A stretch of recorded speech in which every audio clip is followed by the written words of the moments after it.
Welcome back to Fitness Manifesto. I am one of your hosts, Kim, and joining me is Justin. Welcome to this new show that we've started, which focuses on life, awesomeness, friendship, and fitness as a whole. You know we're recording, Kim. Did you want me to say something first? I know we're recording. I was just waiting for you to be like, what's up? Welcome I feel like back. I need to be like, get it together, Justin. Well, I need to get it together because for those that don't know, this has been almost 8 days of frustration with recording and not being able to get it right. So we finally have it. We actually have it now. I feel great. I'm Famous less last frustrated. words. We'll see if that really happens. Well, Blake's the final test. She's the one who's going to be like, wait, did you say this was a good recording? Because it's not.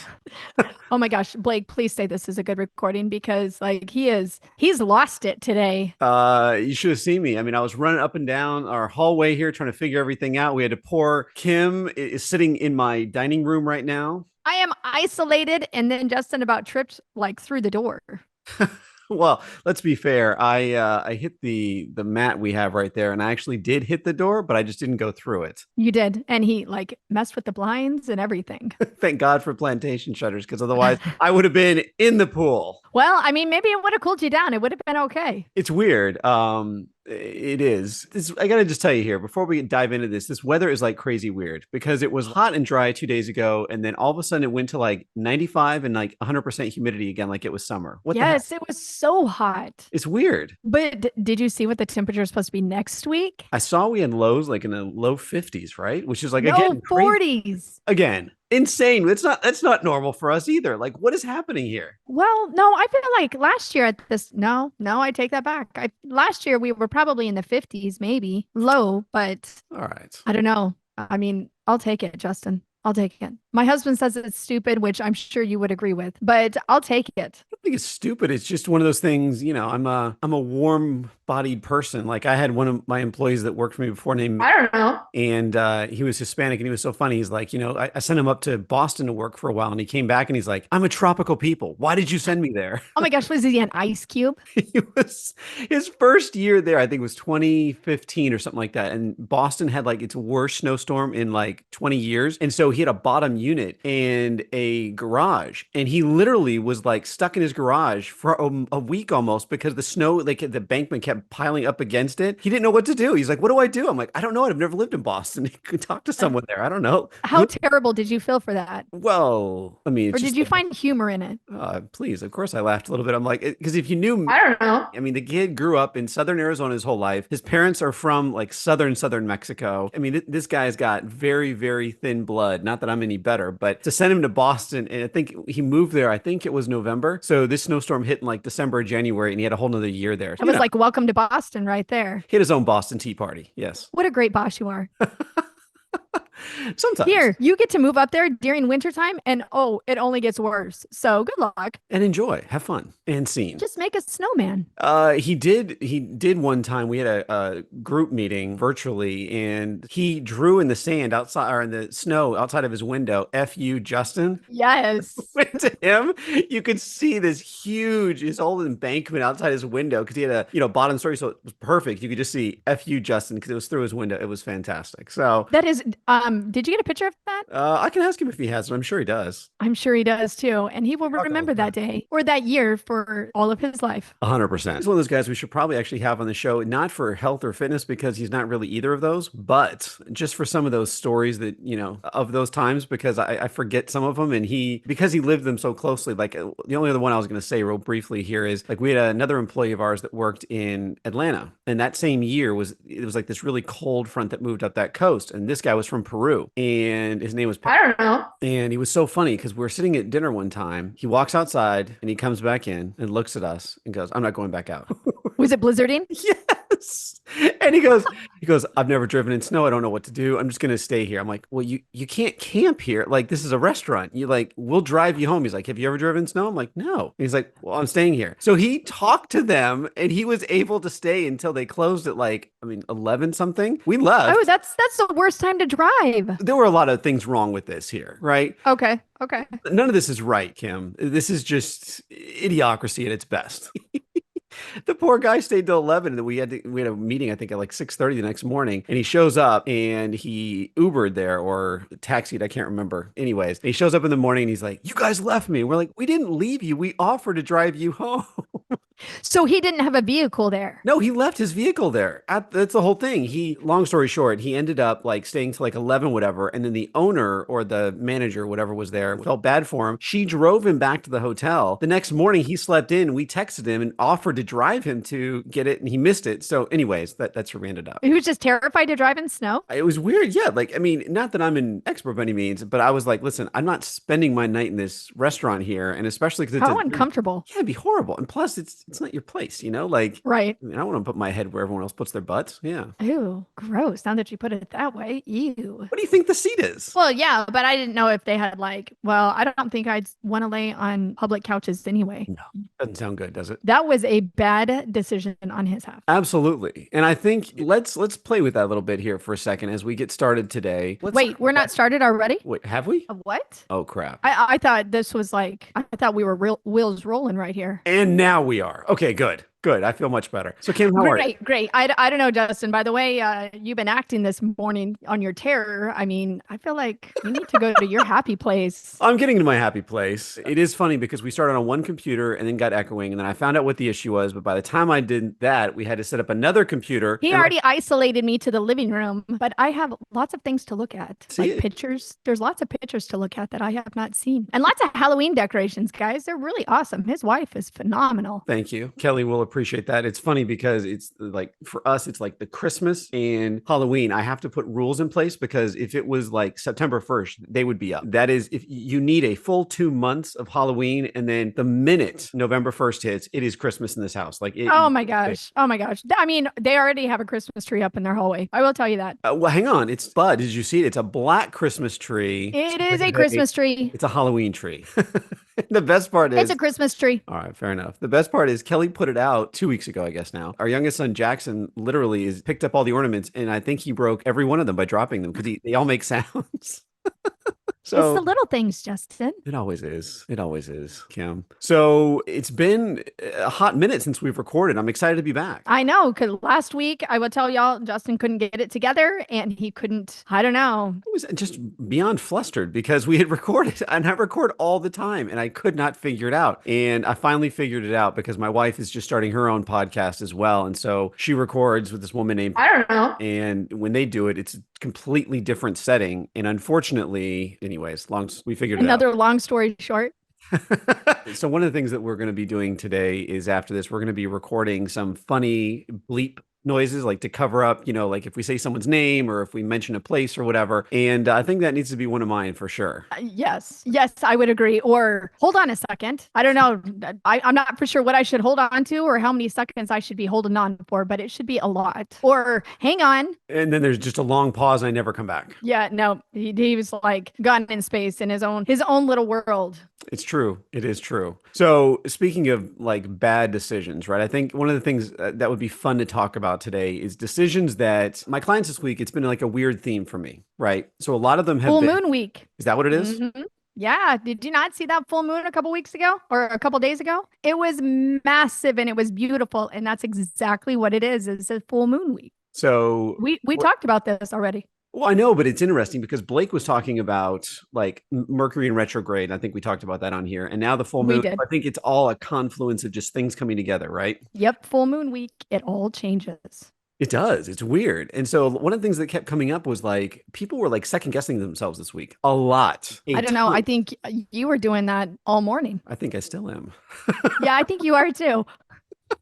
I'm just glad to have gotten this working. Like right now, after this, I'm going to second guess everything. I mean, again, you need to work on that. But then also, guys, I will tell you, he got me all set up, isolated in the living room. And then he's back in the office and he goes, "Oh, I got it." And I was like, "What?" He goes, "I'm not going to tell you." I was like, "Come on." He figured out what the issue was. And it rhymed with Kim. No, it did not. Are we sure? You just made a mistake. Okay. It was 100% me and settings, because for those that don't know, and I know you guys guys are dying to know how we record this. We're changing platforms and how we record and how we release stuff. Don't worry, it has no effect on your end at all. It's just the back end stuff to make it hopefully easier. But I can tell you these last 2 weeks have not been easier. But now, third time will be a charm, Kim. Third time. You know what? At this point, I'm not for sure I'm going to hold my breath. You may die. I'm not going to lie. I know, It's a right? long time to hold your breath. Yeah, you're going to I don't know. Give me something to hold on to, a weight, or I don't know, something. So let's dive into this for a second here, because I think this is something that happened yesterday, and this is what like got this idea popped in my head. Like, just we have to solidify this and talk about it. So we're on this text chain yesterday, and one of the women on there was hilarious because we have not used this text chain in probably about a week, and all of a sudden she just starts ranting. And it was this great rant on basically wanting to give up on her current job, but she doesn't know where to go. And it was just all this frustration and stuff. And she does it about every 3 weeks, I'd say. Is that fair? Yeah, I would say so. Just a combination of everything that has built up. And the funny part is that she's trying to stay in the same industry, which I respect her for. But I think one thing that's missing is that for those that don't know, and I'm just going to blow the ceiling off of this place with this fact, even though people know it, but they don't want to ever admit it. The health industry is filled with crazy people. Oh, mm-hmm. Yep. I mean, like, I have no words for that, but it is so true. So true. Maybe just eccentric personalities is a better way to phrase that. But I can tell you that it's just wild to me because I've never been in an industry where studios are all run the same. Right. And it's somewhat similar. There's very few examples of where it all works. It's usually, we'll call it the instructor/talent, whatever, versus management in almost every arrangement. Right. Well, and then with all the studios being ran the same, when one fails, they all basically fail. Absolutely. And I think it's paramount now that that's what's happening. Like you can just see it. Numbers are going down across the industry. They're all going down. I mean, I don't know. Suffering. A lot of different companies just across the board are going through this weird transition here. And it was funny because I don't know. It's just so funny about this because she wants to stay in the industry. And I'm like, I think you need to try something else because you're way too smart. Well, she is, but her as an instructor, she is an amazing instructor. I mean, she is phenomenal and people love her. Oh, she's unbelievably good. But I think my advice to her and to others that are going through things similar, if you've got a real passion and a gift for something, okay, I wouldn't tolerate mediocre management because there will be something else out there for you. Keep looking and don't get discouraged and don't give up, right? Right. Well, and it'll break you in the end if you have to sit there and deal with all the BS. It takes the fun out of it. And don't let it take your joy. I know I've said that before, but really, if you really love it and you are passionate about it, don't let the negativity take you over. I'm going to cry. That was so beautiful. You are so elegant these last few times on here. And I don't know if you're just like spiritually growing or you've just become so in tune with everything. And mostly I'm going to say because of our Justin, friendship. I think you need it. I mean, after the last couple of times I've been here and you've been like all crazy with nothing working. So, I think it works. See, but I think that's kind of something else that's really fun, right? I think how to get through things like this and when you're struggling with the decision, right? Just in general, right? It's nice to have someone else out there to bounce that off of, right? That absolutely, yep. Concept or idea, and having someone that doesn't judge you for it. Like our banter here is really fun, and it's not judging. You know what I'm saying? Right. Nope. There is never any judgment. We just have fun with it. We don't ever, if Justin were to say something that offended me or hurt my feelings, which honestly probably highly unlikely because I don't sweat the small stuff, as we say in our house. Don't sweat the small stuff. Don't let, especially what somebody else is saying to you or at you, don't let it get to you. It's not worth it. And the only person who it'll affect in the end is you. Yeah. And it's one of those things that I think is easier said sometimes than done because depending on your state and your mood, right? Like one of the things that I've always loved about Kim is no matter what, like even today, she always starts off, Kim, how are you? It's a great day, It's always a great day. See, how do you not, you can't, whatever was in the past, like you're in a new place, like having Kim always be that kind of shining light in the background has always been so refreshing. And honestly, if you don't have someone like that in your life, there's nothing more important right now. Whatever you're doing, you need to go find a Kim. Oh, that is probably the sweetest thing I think you've ever said to me. Well, today it's just about feelings and feeling good. And I'm glad you're getting back to that happy place.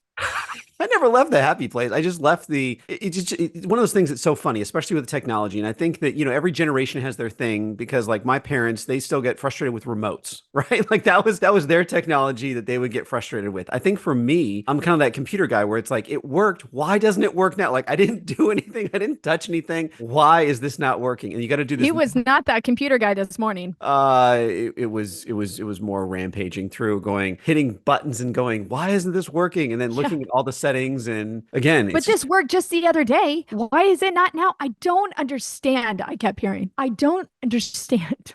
I'm trying to think how to answer this in the best way possible. It's funny to me because in those instances, that is kind of how it gets my brain to start thinking and like, look, it's almost like getting that root cause where it's like, it worked yesterday. What in God's name changed to this point? And you go back and you start clicking through and start changing everything. And here's a great example. I think it was last Wednesday or whatever. We tried to record and it just kept dying. Well, I found out that I put a new printer driver on my computer and it was weird. I don't know what happened, but it killed everything. So if I was on the internet more than 15 minutes, it would blank everything out. The minute I got rid of it, I've had no issues. So I've literally unplugged everything and little things like that, right? User error, 100%. It is, but also it's staying calm to the point where you're able to think of those things, because if you just stay kind of wound up, you're not going to get to that root cause. You're going to just keep spinning as opposed to calming down and saying, look, what happened? Like something happened. There was an action. It didn't just do this. What did either I do? Did the system update differently? Is the connection off? Like there's a lot of things to look at, methodically go through it. And same thing with like these decisions. It's easy to get bogged down in those moments when you're frustrated, right? Right. And you are stuck or even a relationship, right? It's so easy to get complacent, even if it's bad, because it's familiar. And then also when you get into these situations, your reaction controls everything. Or to say it even better, your action controls your reaction. So however you are, your action, what comes up, how you deal with it, what you say, you're going to have to bite your words. Are you going to have to go back and be like, oh my gosh, I really didn't mean it. I am so sorry. But then you have to deal with the hurt feelings, or you have to deal with whatever. You have to mend what you broke. So you have to think about it in that moment. Whatever you say, how you react controls what comes after that. Absolutely. And I think that slowing down helps avoid that. And I think being clear to the point where what is my action going to produce, right? Right. Well, and then talk to somebody who isn't in the center of all of it. Express your frustrations. Talk to your person and be like, listen, am I out of line? What should I do? How could this help me? Where do I go from here? Talk to somebody who is not in the center of it, because they may give you an insight that you're missing because you're so clouded. Absolutely. And I think one of the things that helps me with this, besides, having people like you in my life, is kids. Because my daughter this morning, I mean, it's so funny, right? Kids, if you ever want to see why it's important to control your emotions, kids are a great example of this because they run with emotions. Right? That they are just these little bodies of emotion, and they can go from absolute happy to so pissed at someone for what you think is trivial, but to them it means a lot. And it's funny because like my daughter this morning woke up, and my younger son, today is their pumpkin day, so they had to like do a cutout pumpkin and like color it, right? And his was Pete the cat, and hers had like an owl and was on a branch, and I don't know, it was pretty elaborate. She looked at it, and Jackson goes, "That yours looks really pretty, Bailey," and she looks at his and goes, "That's not Pete the cat." That's also the difference between a boy and a girl for you too. Oh, there's a lot here. You're absolutely right. And he looks at her and goes, "No, it is." And they had a fight for like 5 minutes. And I just stood back and watched it for a sec just to see how it unfolded, because they weren't mean to each other, but they were just bickering at each other. And the final resolution that they came to before I interceded was, yours is stupid. Mine is better. You just wasted your time. Tit for tat right there, right? Absolutely. And the whole idea of like the Hammurabi's code, an eye for an eye, is horrible because it leads the world blind. And so it's a great example to me of an unchecked emotion without thinking about the impact of that is insane. Like just a few words, a few actions, a few anything can have a detrimental effect. So if you're not constantly being aware of kind of the energy and how you're doing things, you really can be having an impact on someone in a negative way without meaning to. Well, and I mean, in with your kids, it could have played off so different. Oh, I really liked yours. Oh my gosh, your Pete the cat looks so good. How would that have played out? I mean, just keeping it all positive. There's no room for negativity in our lifetimes, and there's no reason for it. If No. everybody was just upbeat and they build people up, they don't tear them down. It could change everything. Absolutely. And I think that one of the things, I mean, right now we're all going through something. There's something we all agree that there is just something every day. We either turn on the news, we wake up, there's just something going on, like more than I've ever experienced in my personal life. And I think now more than ever, it's about laughing because,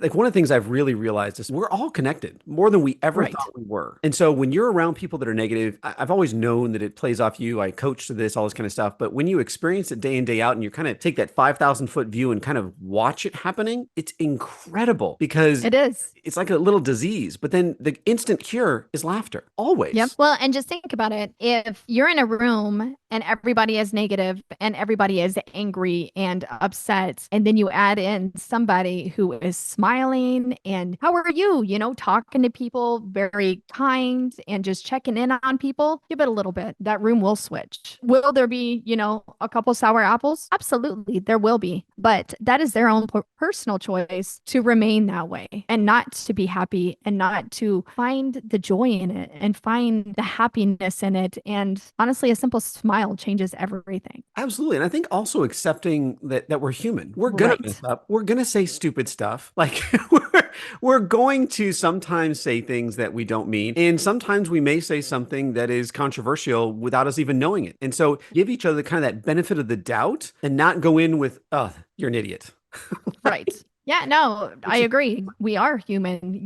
Give yourself that grace because everybody stumbles, but it's whether you get back up or not that makes the difference. And I think it's how you get up too, right? Because if you wake, a great example for me was when I was a kid, I had a coach, my swim coach. He was a weird dude because he'd show up at practice and he was the yelly coach, right? He would direct and yell and he was never happy. And if you came in first place, you can always do better kind of coach, right? It was that kind of. Oh, that's terrible. That was horrible. It was very interesting because his daughters, they started out and they were like top of the swim chain. Like they were so good. By the time they got to adolescence and the roles kind of start switching and they become people and they really want to establish boundaries. They quit swimming. They did everything. Of course, they got into drug. It was just crazy. Kind of that dictatorial style of I'm right, you're wrong, deal with it always. The consequences of that. Now, is it all his fault? Absolutely not. There's a million other things that happened, but did it probably contribute to it? 100%. Right. Well, and he probably didn't listen to them. He probably didn't take a step back or even really talk to them. He was talking at them. He wasn't talking to them, which is huge. When you talk at somebody, they're always commanding you, telling you exactly what to do, how to do it, and when to do it. But when you are talking with somebody, you're open to a conversation. You're open to that back and forth, that the communication that comes with that. They're open to that back and forth. So, first of all, I think you're 100 beyond right. So, a high five. But I also But I think also it's being present. I think one of the things that we've lost in our culture is that we're not there. So if you go sit with someone at lunch, they'll have their phone out. If you are, Yep. We're not listening to each other because we don't know how to listen a lot of the time anymore. We kind of lose that ability to look in each other's eyes and just see. Sometimes you can look at someone without saying a word and you can get 15 different emotions right away. You can. You are 100% correct. And we have lost how to communicate with people because everybody is so behind a screen at all times, and everybody can be a screen warrior. Let me tell you what, people can be mean and they can be cruel when they're behind a screen. But when you have that face to face, people have lost that. They've lost how to communicate with somebody. I loved one of my son's coaches. They call them screenagers because they constantly have to have their phones with them. And it's true. They're constantly on them. And so when you put it down, they don't know how to talk to somebody. They don't know how to express their emotions. They don't know how to simply be, you hurt my feelings, or I can't believe you did that or said that. So people have lost that, and it's sad. Yeah, it is. And by the way, I've never heard that term. I can't believe it. I'm going to freaking use that all the time. A screenager. Screenagers, it's amazing, right?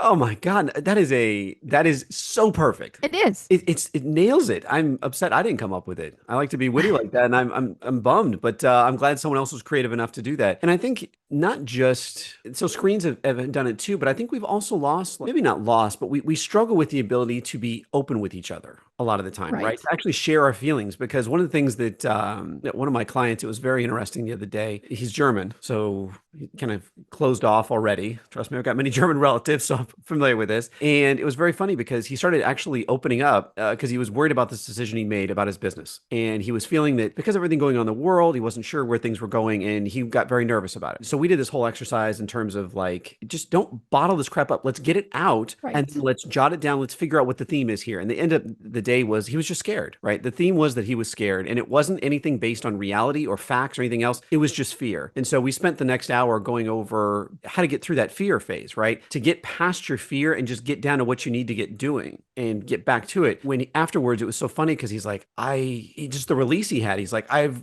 had that in me for like 3 weeks now. And I'm like, 3 weeks of that? And he felt so much better talking to you about it, right? Absolutely. And it didn't even have to be me. I just happened to be the person that pulled it out. But if we could do that more for each other. And so instead of when you hear someone saying they're doing fine, probe a little bit, because Right.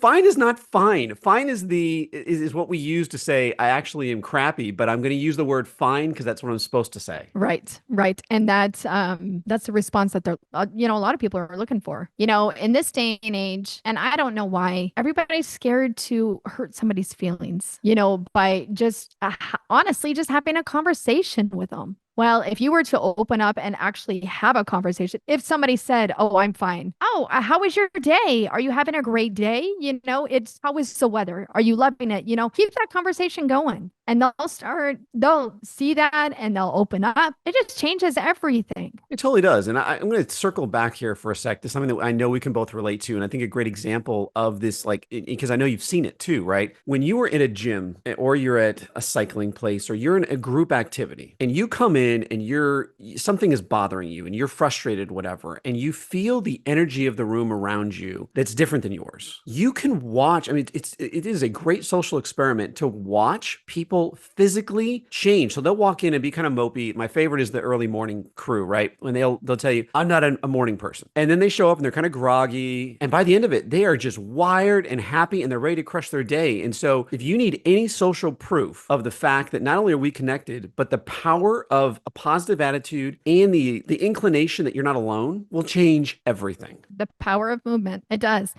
But one thing that you got to make sure to not let happen is if when you walk into that room, if you see everybody's attitude is, sour, don't let it affect yours. Your attitude and your cheerfulness affect them, but don't let them get to you regardless how negative they are or how Debbie Downers they are. I mean, really, if they are a downer, don't let that impact you, because if you let that impact you, you let it win. You don't want it to win. No. And it feels bad, right? It just, yes. carrying that extra weight actually feels like a weight. Like it doesn't feel good. You never walk away with guilt or anger and say to yourself, man, I feel so much better. Right. Exactly. You feel that weight. Well, and I always tell my riders, whatever you came in here with, whatever was on your chest, whatever weight it was or how heavy it was, wait till you walk back out that door. It's going to be completely different. And honestly, you'll probably have a whole different outlook on it after you are done crushing your ride. You're going to walk through those doors and be like, oh, I needed that. Now I can face it head on. Absolutely. And again, it doesn't, just for everyone else out there that, let's say you're just starting your fitness journey or you're just kind of listening to this podcast for the first time, you can do anything. A small walk, a call to a friend, a sending an email, even leaving a voice memo, something nice for someone else will change instantaneously everything. Like the other day. It changes everything. It totally, like I think it was on Sunday, my mom sent a text, or maybe it was Monday, I can't remember, to us that your mom is awesome. Thank you. Mom, you are awesome. It was interesting because she sent it was just this random text to my brother and I saying, hey, cousin Becky's going in for her leukemia treatment. I'm like, she has leukemia? It was out of the blue, like nothing. And so everything I actually cleared the next hour, and my kids and I recorded a video for her and sent it to her. I wrote her a card, all these kind of things. And it just put in perspective into me how much more I've grown as an individual individual because years ago I'd be like, okay, I'll do it later in the day. But if I was in her shoes, I want someone else knowing that they're rooting for me, that they're caring for me, that I'm loved. And so we took the time to do that for her. And her reaction was hilarious. Like she sent this like little crying emoji and she was so happy and everything. And it made my day. And I think if we do more of that kind of stuff, where we look out for other people, where we help each other, where we try to have more empathy for others than we do even for ourselves, it's incredible. There's no doubt. Like it's if you turn to alcohol for something, right? There's a downside. You get a hangover. You turn to drugs. There's massive consequences. You turn to money and gambling. There's a consequence. You make someone else feel good. There is no consequence. It's a win-win. 100%. You're right. You are absolutely correct. And you put a smile on their face and you can change their whole perspective on everything that they're going through in that moment. And we did the same for my father-in-law. It was his birthday last month. He was working during the day, so we couldn't get a hold of him. And it was coming up to Abba had to go to bed. So what we did is we just simply did a video of us singing him happy birthday all together, all obnoxious. You know, none of us are singers, so you can imagine how it sounded. We just had fun with it and we sent it to him. Well, he had a bad day at work and that put the biggest smile on his face. Something so simple can change the outcome of anything. And, you know, if you are talking to somebody and what you try doesn't work in the beginning, don't stop. Keep trying. Absolutely. Don't give up. Man, this was I got to tell you, this wasn't exactly where we thought we were going to take it today, but this was a lot of fun. I got to say thank you. It was deep today, Justin. But it was fun deep, right? It wasn't, we took it deep. Always fun. Always fun. See, there you go. See, do you hear that even tone in her voice? Like you can't be, even if you've never seen Kim, just hearing that tone in her voice is got to bring some sort of smile to your face because you can't like look at that and go, oh, there's Kim. Like you got to be like, yes, you're rooting for her. I don't right? know. I'm sure people are like, oh, she's always so happy all the time. I'm sure they do. But you know what? It brings a smile to their face. And, that's all that anybody needs. Even if you walk in and they're like, ugh, eventually you're going to walk in and they're going to be like, hey, what's going on? Just give it time. Don't give up. Stay positive. There's no reason. We don't need any more negativity in this world. Thank you, Kim. I had a great time. No, thank you, Justin. It's always a good time. Always. See? Positivity. I can't wait till the next time, and we appreciate you guys listening. And that concludes today's episode of the Fitness Manifesto. I know you guys enjoyed it. And Kim, I want to say thank you to you and to our audience for making this podcast what it is. Yes, we wouldn't be here if it wasn't for you guys. And stay tuned for the next episode.